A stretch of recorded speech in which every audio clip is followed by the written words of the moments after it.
Senator مولانا عطاء الرحمان صاحب.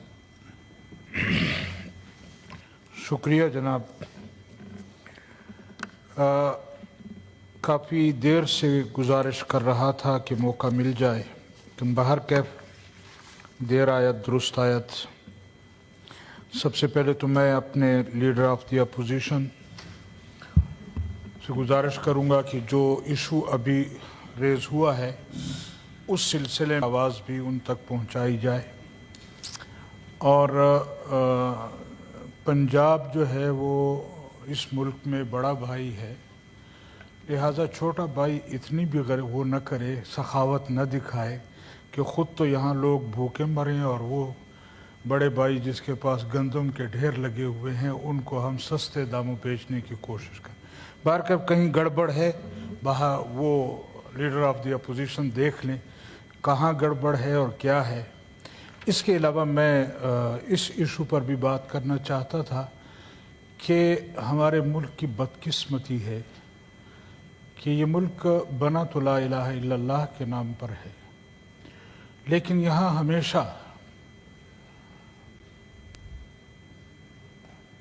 جناب رسول اللہ صلی اللہ علیہ وسلم کی گستاخی،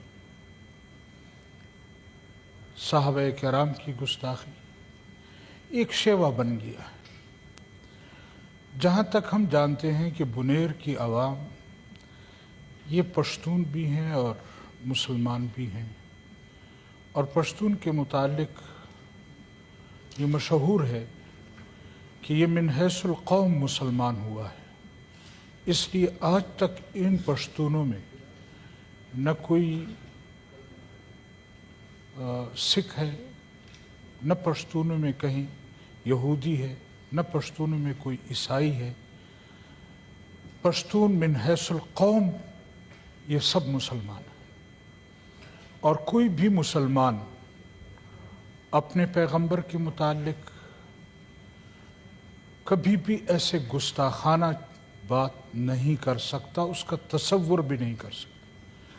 اور پھر بنیر کے پشتون جو ہیں وہ یقیناً جناب رسول اللہ صلی اللہ علیہ وسلم پر اپنی جان نچھاور کرنے والی قوم ہے.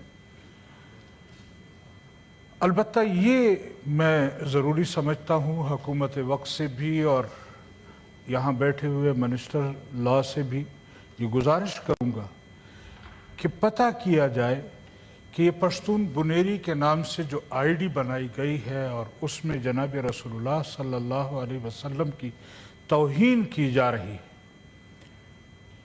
کیوں آخر بنیر اور وہاں کے مسلمانوں کو اس طرح بدنام کیا جا رہا ہے.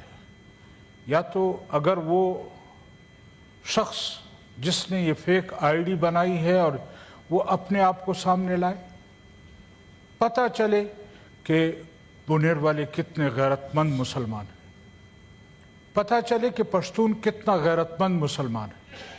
لیکن یہ ہمارا ایک شیوا بن گیا ہے کہ پاکستان میں آئے روز جناب رسول اللہ صلی اللہ علیہ وسلم کی توہین، آئے روز قرآن کی توہین، آئے روز صحابہ کرام کی توہین. یہ ہماری سمجھ سے بالاتر ہے.